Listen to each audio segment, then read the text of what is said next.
Welcome to the deep dive. It feels like maybe you were meant to find this conversation today. Yes, perhaps drawn here. We're exploring a really intriguing set of source materials focused on something called the silent abundance law. Silent abundance law. Okay. And the core idea is pretty radical, isn't it? It really is. Yeah. It suggests that, the greatest wealth, true abundance, it isn't generated through shouting about it or that constant public hustle. So not the usual way we think about it. Not at all. It's generated and maybe more importantly protected through, well, absolute rigorous silence. That immediately flips the script on modern achievement culture, doesn't it? Always be visible, always be networking. Exactly. These sources treat abundance like a seed. It needs darkness, protection to germinate properly. Okay. They define the silent abundance law as, like an ancient whisper. Basically, true wealth only flows to those who practice manifestation in silence. Shielded from doubt, from outside noise. Precisely. Rigorously protected from all that noisy, dissipating energy. Doubt, envy, even well-meaning advice can apparently disrupt it. So our mission today in this deep dive is to really unpack why. Why does power gather in quiet intention? We'll look at the philosophy behind it, which is fascinating. And also the specifics, right? The sources mention actual ritual. Yes, very specific practices. Yeah. Almost like secret rituals required to shield your desires until they actually, show up, until they materialize fully. Let's start with the philosophy then. Why silence? Why is that the catalyst? Well, the fundamental belief here is that all creation, like on a universal level, begins in stillness. Stillness. Think about it. Stars are born in the silent vacuum of space, right? The massive roots supporting a giant tree spread unseen in the dark earth. That's a powerful image. So abundance as a creative act. It has to start in that same kind of quiet. Your own inner stillness, your inward hush. And the opposite, talking about it too soon, that's where things go wrong for most people. It's exactly what the sources warn against, the danger of premature sharing. When you speak about your dreams too early, especially those fragile new ones, you think you're getting support, but you're actually releasing the potent, contained energy. Like letting the air out of a balloon? Kind of. The texts use this analogy of tiny fractures in the energetic vessel. Ah, the punctured vessel metaphor. I saw that mentioned. Yes, it's drawn from basic physics, really. Imagine a pressure vessel holding immense force, immense intention. Right. If you puncture it, even a tiny leak, what happens? The force dissipates. It just leaks out. So talking about your goals before they're real is like poking holes in that container. Exactly. Your abundance energy leaks out with every conversation, every time you seek validation, every time you discuss the unmanifested desire. It weakens the magnetic pull. It neutralizes the field needed to draw it to you. You got it. We saw this in one of the case studies, didn't we, Sarah? Ah, yes, Sarah. A really bad example. She had this online business, looked promising. But she was constantly posting online, goals, doubts, asking for advice. All the time. And her business just stuck, stagnant. Until she changed something drastically. Right. The sources say her breakthrough came when she decided to pursue her expansion plans in complete secrecy. No more posts, no asking friends for input. Nothing. Stopped all public sharing, stopped seeking external advice, went totally silent. And the result? Success flowed almost immediately. Sealing that energy forced her inward, made her trust her own guidance. Instead of relying on everyone else's opinion. Exactly. And this pattern, observed apparently by someone called Elena the Baker in the sources, led to what they call the 3 sacred pillars of manifestation. Okay, pillars, what are they? The foundation for this whole practice. Pillar 1 is concealment. Concealment, hiding it away. Sheltering your desires completely from the world's gaze, especially when they're new and vulnerable, like protecting a tiny sprout. Makes sense. Pillar 2. Cultivation. This is the active part but still private. The inner work. Dedicated, private practice, nurturing the desire in solitude, consistent secret work that builds your internal magnetic field. Doesn't matter what's happening outside. Okay, concealment, cultivation, and pillar 3. Reception. This is about preparing yourself to receive. How so? Becoming a vessel worthy of abundance through private contemplation. Because, if you're internally chaotic or full of doubt, even if abundance arrives, you might not be able to hold on to it. It'll slip through your fingers. Right. You need the capacity. Exactly. Yeah. You have to be ready to receive. So if we accept this philosophy, these pillars, how do you actually do it? How do you build that sealed container in the real world? Great question. The first practical step the sources outline is creating what they call your silent intention vault. A vault. Sounds serious. It is, in a way. You take a brand new journal, has to be new, Okay. and you write down your abundance desires, Mm-hmm. but not just vaguely, Yeah. in complete sensory detail. What does it look like, smell like, feel like to have it? Really immerse yourself in the feeling. Yes. Then you seal it away, Yeah. put it somewhere no one else will see it, for 7 days. 7 days. And during that time? Critically important. Absolute silence about those intentions. You don't discuss them with anyone. Not your partner, not your best friend. No one. That takes discipline. It does. That 7-day incubation lets the intention anchor itself without contamination from outside energy or doubt. But it's not just the journal, right? There's something about a physical space. Yes, the sources really emphasize consecrating the sanctuary. This space becomes your energetic vessel, your physical container. Does it need to be a special room? Not necessarily palatial. The examples are quite grounded. Marcus the carpenter built a small, hidden room. Rebecca transformed a simple utility closet in her tiny apartment. So size doesn't matter as much as secrecy. Exactly. The key is that the space is known only to you. It's your private, energetic lab. And there's a ritual for setting it up, consecration. A very specific one, focused on boundaries. You clear the space physically first, Okay. then light a white candle. Walk the perimeter 3 times, visualizing this golden light sealing the boundaries, like an energy shield. Creating a protected zone. Precisely. And then place a clear quartz crystal in each corner. Ah, quartz crystals. Why those? According to the texts, the quartz anchors that protective energy field. It creates a defined, high-vibration zone that actively repels lower energies like doubt or interference that might be floating around outside. Like sealing the energetic door. Exactly. So, sanctuary prepared, crystals in place, then what happens inside? Then you perform the manifestation vessel ritual within that consecrated space. Another ritual. Okay. This one's a daily practice, usually in the morning. You take a small piece of paper, Right. write down one specific desire for that day, fold it 3 times. 3 times. Representing the 3 pillars. Concealment, cultivation, reception. You got it. Then you seal the folded paper with 3 drops of essential oil. Essential oil. Why oil? The sources say the oil is key. It locks the intention into a dense sensory medium, makes it harder for outside energies to disturb the encoded desire. Interesting. Like embedding it physically. Sort of. Hmm. And as you seal it, you affirm. In concealment I plant, through cultivation I nurture, in reception I bloom. Ah, bringing the pillars directly into the ritual. Exactly. Reinforces the whole process. Okay, so we've covered creating the intention, building the container. Now, how do you protect it long term? Life gets noisy. That brings us to the next concept. Prosperity camouflage. Camouflage, like hiding your wealth. In a sense, yes. Mm-hmm. The documents argue that wealth, like certain plants, actually grows best in the shadows, away from the harsh glare of public attention. Which again runs counter to the whole show off your success culture, flaunt it if you've got it. Completely counter. The sources give historical examples: ancient Egyptian merchants who amassed fortunes but lived very modestly, Silk Road traders dressing like common folk. Why? What was the advantage? They understood that broadcasting prosperity invites resistance, envy, interference, unwanted attention, even energetic theft. That really hits home for modern times, especially online. You mentioned Robert the entrepreneur. Yes, Robert's story was striking. His success reportedly multiplied exponentially, but only after he stopped broadcasting his lavish lifestyle online. So he went quiet. He committed to practicing his abundance rituals privately and stopped the constant updates.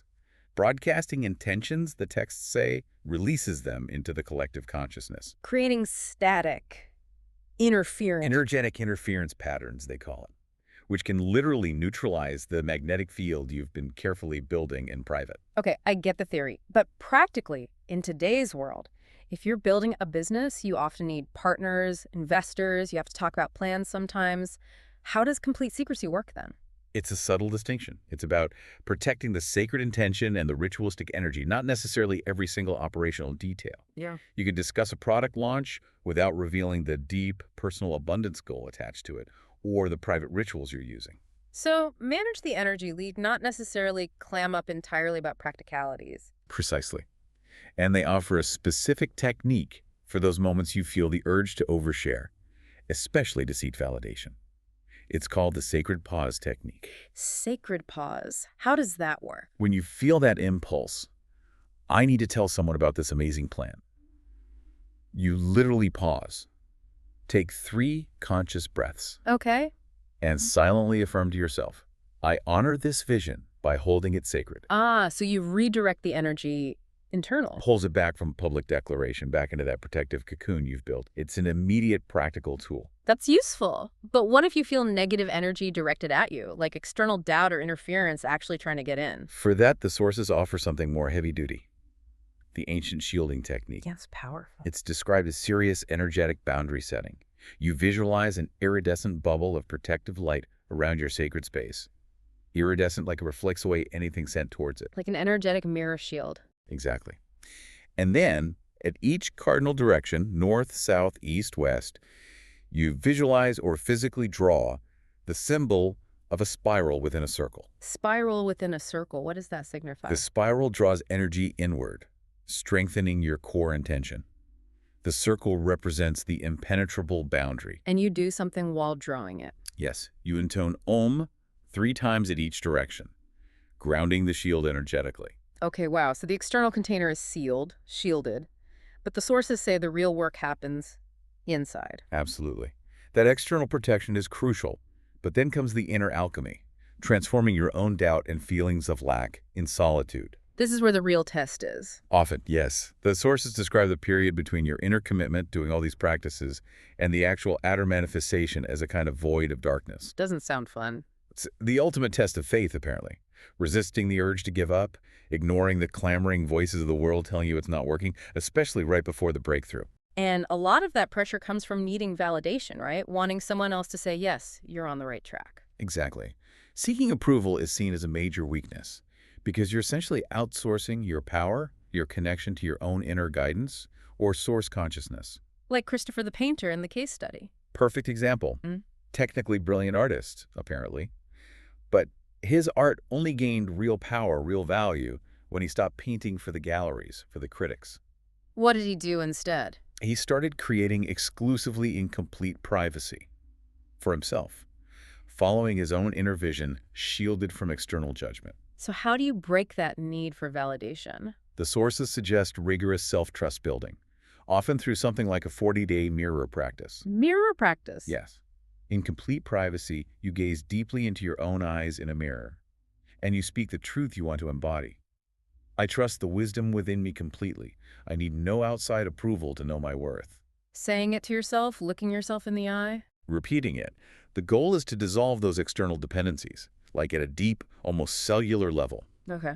And what about tackling specific doubts? Those nagging feelings of, I can't do this or I'm not worthy? For that, there's the doubt transmutation system. Another specific technique, using a dedicated journal. A sacred doubt journal this time. Exactly. You take a limiting belief that keeps popping up. Okay. You write it down very clearly in stark black ink, capturing the darkness of it. Right. Then you write the alchemical opposite, the empowering, abundant statement directly over the black ink using gold ink. Gold over black. Symbolically overwriting the limitation. Physically and symbolically, yes. Then you whisper the new golden statement 7 times to really imprint it into your subconscious. That's a very methodical way to rewrite your inner script in secret. It is, but before you can truly receive, there's one more step. Yeah. Purification. Removing the old baggage, the impurities. Getting the vessel ready. Exactly. There's a preparation ritual for this. Yeah. You light a candle, symbolizing consciousness. You write down your core limiting beliefs one last time. Really get them out. Then you tear them out of the journal. Tear them out. And safely burn them in the candle flame. As they burn, you affirm, I release all that limits my capacity to receive. A private act of release. Letting go. Profound energetic clearing, making sure your consciousness, your vessel, is strong and clean enough to actually hold the prosperity when it arrives, without cracking under the influx. That sense of purification feels like it leads into the more advanced stages. The sources talk about mastery, right? Yes, when the practice becomes seamless, almost invisible. This leads to the paradox of invisible action. Invisible action. How can action be invisible? Think of Walter, the master strategist mentioned. His business moves were apparently so subtle, so under the radar, they encountered no resistance. They moved unimpeded through the quantum field, as the source puts it. Because no one saw them coming to interfere. Essentially, visibility creates friction, drag. Invisibility allows for pure momentum. So how does one practice invisible action? The technique is simple but powerful. Create a private document just for you. List small, undetectable steps towards your goals. Tiny steps nobody else would notice. Exactly. Small wins. You perform these tiny actions, then you draw a circle around them in your private document. What does the circle do? It symbolizes completion and seals their protected private nature. It's the constant, silent accumulation of this unseen effort that builds massive, unstoppable force over time. Like water wearing away stone, but secretly. A good analogy. And this is paralleled by another advanced concept, silent giving, or what the sources called shadow philanthropy. Giving anonymously. Completely anonymously, like a Margaret the baker, who would leave fresh loaves of bread on people's doorstep secretly. No fanfare, no expectation of thanks, no desire for recognition. Why is anonymous giving so powerful in this system? Because it creates, according to the text, an uncontaminated energetic circuit. There's no ego involved, no expectation filtering the energy. Pure giving. Pure giving. And this purity supposedly creates a sort of karmic vacuum that the universe must fill, multiplying the return back to you exponentially because the circuit is so clean. The ultimate abundance multiplier. Done in secret. That's the idea. And the fascinating end goal of all this isn't just achieving specific things, but reaching a state of continuous, almost unconscious manifestation Where it just flows naturally. without drawing any attention. Like Malene, the receptionist, who practiced abundance breathing techniques silently during phone calls, her whole life became integrated. The spiral of silent abundance. Yes, where the sacred practice becomes seamless with mundane life. It's not something you do anymore. It's how you are. Wow. Okay, so wrapping this up, Yeah. it feels like we've uncovered a kind of master key here, drawn from these unique sources. A complete roadmap, really. The core truth being that real, lasting abundance flows not from shouting and showing off. But from sacred silence, from unseen cultivation within that protected space. And the idea is that your transformation, shielded in that solitude, doesn't just benefit you, it creates invisible ripples. Ripples of influence that touch countless lives without them ever knowing the source. So connecting this to the bigger picture, where does it ultimately lead? Is material wealth the final goal? That's where it gets really provocative. The sources strongly suggest that mastery of silent abundance, achieving material prosperity this way, well, it has no final destination. The path keeps unfolding. Infinite potential. And here's the final thought for you, the listener, to really consider. Material prosperity, according to these texts, was merely the first octave of a greater symphony. The first octave, meaning there's more. Exactly. Achieving material mastery through these private, silent practices isn't the end. It's potentially the key that unlocks access to hidden, higher dimensions. Higher dimensions of what? Of universal wisdom, the sources hint. Things beyond material wealth. What might those be? What comes after you master this silent flow? That's the question to ponder. Your journey of silent devotion, if you choose to embark on it, has really only just begun. The greatest revelations are apparently yet to come, waiting in that continuous quiet practice.